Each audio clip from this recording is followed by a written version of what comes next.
आग लग गया, यहाँ पे आग लग गया, वो भी आग लगा है।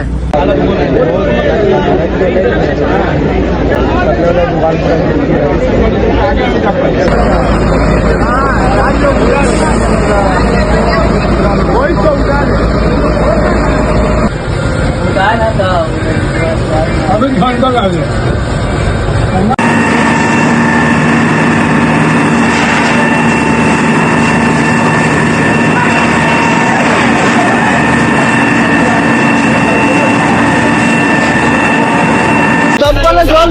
লম্বে তেল নেই, অজুহাত দেখাল। কলকাতা কর্পোরেশন করবে, এটা এক নম্বর। দুই নম্বর হচ্ছে যতক্ষণ মার্কেটটা তৈরি না হচ্ছে ততক্ষণ পাশে একটা জায়গা আমরা দেখেছি, সেখানে টেম্পোরারি একটা মার্কেট তৈরি করা হবে। যাদের দোকান পড়েছে তারা সেখানেই দোকান চালাবে। তিন নম্বর হচ্ছে যে মার্কেটটা কর্পোরেশন তৈরি করবে সায়েন্টিফিক হবে এবং তার জন্য দোকানদারদের কোনো টাকা লাগবে না। তিন নম্বর হচ্ছে যে যাদের সবটা পুড়ে গেছে তাদের পরিবারকে চালানোর জন্য 1 লাখ টাকা করে আমরা দেবো, আর যার হাফ পড়েছে তাকে 50,000 দেবো। আর যেহেতু ওদের দিন আনে দিন খায়, তাই আমি চেষ্টা করবো কাল পরশুর মধ্যে, ববি আজকে তেহট্টে গেছে, ফিরে আসুক, দেবলীনারও আসুক আছে, পুলিশের সাথে কথা বলে একটা সার্ভে তো করতে হবে কার কার নামে দোকান ছিল, কি ব্যাপার। আজকে আমার বাবার বয়স হচ্ছে 82, সে বসে রয়েছে এখানে, তাহলে সে কিভাবে কি চলবে, কালকে সংসারটা কিভাবে চলবে। ভাই দোকানে আগুন, দাঁড়াও, এই শোনো, আগুনটা তো আমরা লাগাইনি এসে, তোমাদের নিজেদের অব্যবস্থার জন্য আগুনটা লেগেছে।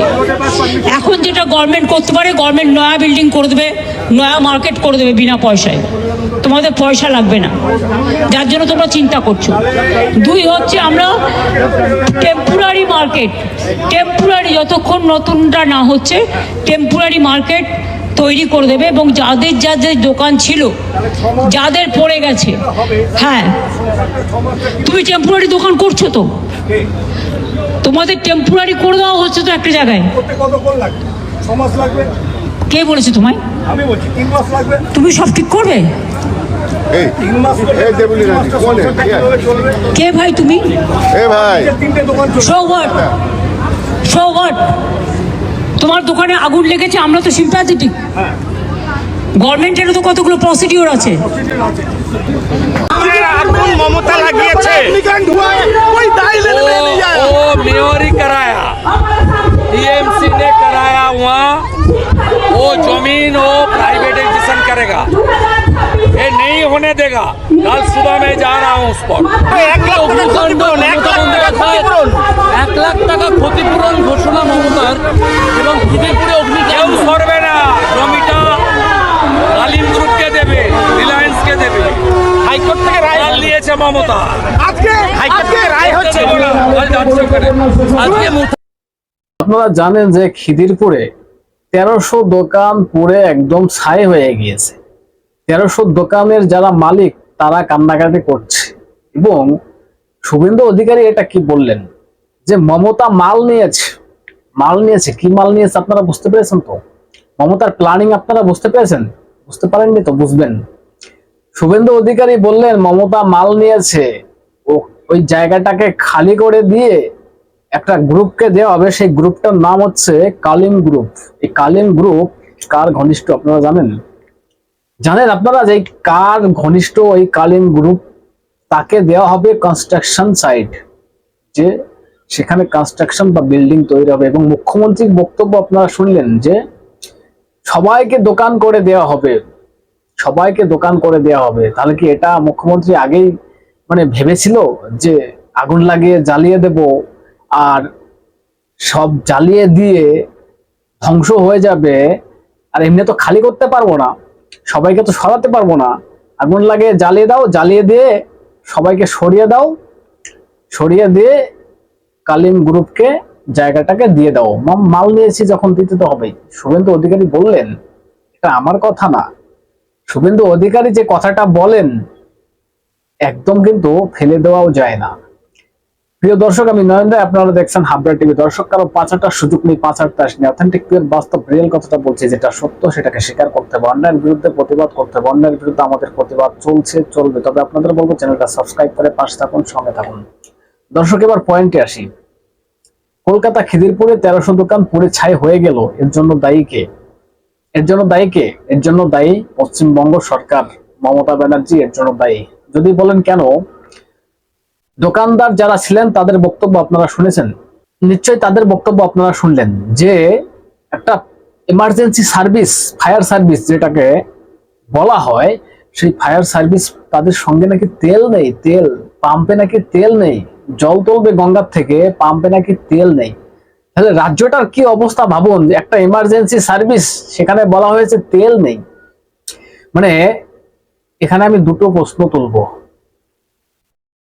এক তো যদি তেল না থেকে থাকে, এক তো প্রশ্ন তুলবো যে তাহলে সরকারটার কি পরিস্থিতি, রাজ্যটার কি হাল, এটা বুঝতে হবে আপনাদের। আর যদি এটা না হয় যে মুখ্যমন্ত্রী এটা প্ল্যানিং করে করিয়েছে, যে এই শুভেন্দু অধিকারী যে কথাটা বললেন, কালিম গ্রুপকে জায়গাটা দিতে হবে, মমতা ব্যানার্জি মাল নিয়েছে, আমি ওখানে যাব, এটা হতে দেব না। যদি এটা হয়ে থাকে, মমতা ব্যানার্জি মাল নিয়ে থাকে, তাহলে প্ল্যানিং করে করিয়েছে এটা, যে হ্যাঁ আগুন লাগিয়ে জ্বালিয়ে দেবো, ফায়ার সার্ভিস পাঠাবো, ফায়ার সার্ভিস গিয়ে বলবে তেল নেই, তাহলে তার আগুনটা নিভানো যাবে না। ওই নাম কামাতে ফায়ার সার্ভিস যাবে, হ্যাঁ ফায়ার সার্ভিস এসেছিল, কর্মীরা এসেছিল, তেল নেই। ভাবুন, একটা এমার্জেন্সি সার্ভিস, সেখানে বলা হয়েছে তেল নেই। মানে রাজ্যটার কি অবস্থা করেছেন, কি অবস্থা করেছেন চুরি করে করে। ভাবুন একবার, আপনারা ভাববেন দর্শক, এগুলো ভাববেন আপনারা। তেল নেই একটা এমার্জেন্সি সার্ভিসের, গঙ্গার থেকে নাকি জল তুললে সেখানে অনেকটা আগুন নেভানো যেত, বলা হয়েছে তেল নেই। তেল যে নেই, এটার দুটো কারণ বললাম। মমতা ব্যানার্জি টাকা নিয়েছেন, দোকানগুলো এমনিতে সরাতে পারবেন না, আগুন লাগিয়ে জ্বালিয়ে দাও, পুরো ফাঁকা হয়ে যাক। এবং এটাও ভাবতে হবে, বলছেন অন্য জায়গায় সরিয়ে দেবো, অন্য জায়গায় টেম্পোরারি করে দেবো।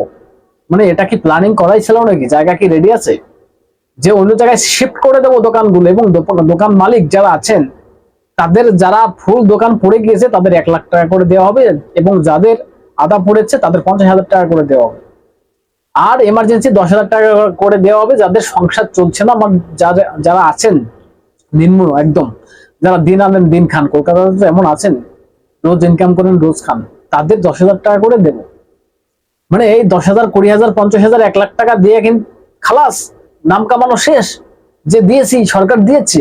আপনি ভাবুন তো দর্শক, এই যে একটা দোকান পড়েছে, 1300 দোকানের কথা উঠে এসছে। 1300 দোকানের ভিতরে আপনি আদা দোকান ছেড়ে দিন, 700-800 দোকান, সেখানে কত কোটি টাকা খরচা হয়েছে সেই দোকানগুলো করতে, এবং কত লক্ষ টাকার মাল ছিল। সেই দোকান 1 লাখ টাকায় তৈরি হয়ে যাবে, 1 লাখ টাকায় তৈরি হয়ে যাবে, 50,000 টাকায় দোকান তৈরি হয়ে যাবে। আর বলছেন অন্য জায়গায় শিফট করে দেবো। অন্য জায়গায় শিফট করে দিলে কাস্টমার সেখানে যাবে, কাস্টমার যাবে সেখানে। আর কবে তৈরি করে দেবেন? এক ব্যবসায়ী মমতা ব্যানার্জিকে প্রশ্ন করছিলেন যে আপনি কবে করে দেবেন? 6 মাসেও তো হবে না। বলছেন আপনি কে? আমরা তো এখানে সিম্প্যাথিক, বলছেন সিম্প্যাথিক দেখাতে এসছেন, সিম্প্যাথি দেখাতে এসছেন এখানে। 1 লাখ টাকা, 50,000 টাকা নিয়ে এসে মানুষের হাজার হাজার কর্মসংস্থান শেষ, ব্যবসায়ীরা মাথায় হাত দিয়ে বসে রয়েছে, আপনি ভিক্ষা নিয়ে এসছেন এখানে। রাজ্যটার এই অবস্থা। দর্শক, কি বলবো বলুন তো?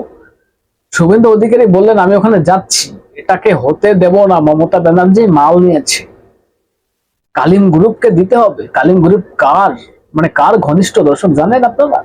এই হচ্ছে ব্যাপার। মুখ্যমন্ত্রীর কি এটা প্ল্যানিং করে করিয়েছেন?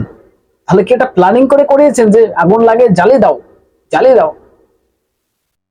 এমনি তো সরাতে পারবো না, ফায়ার সার্ভিস পাঠিয়ে দেবো, তেল দেবো না। এই হচ্ছে পরিস্থিতি। কি বলবেন দর্শক বলুন তো? হাজার হাজার ব্যবসায়ীরা এখন ওই চাকরি হারাদের মতন মাঠে কান্নাকাটি করবে, রাস্তায় কান্নাকাটি করবে। কি বলবেন? আপনাদের গুরুত্বপূর্ণ মতামত জানাবেন কমেন্টস করে, এবং নজর রাখবেন হাবড়া টিভিতে। চ্যানেলটা সাবস্ক্রাইব করে পাশে থাকবেন, সঙ্গে থাকবেন।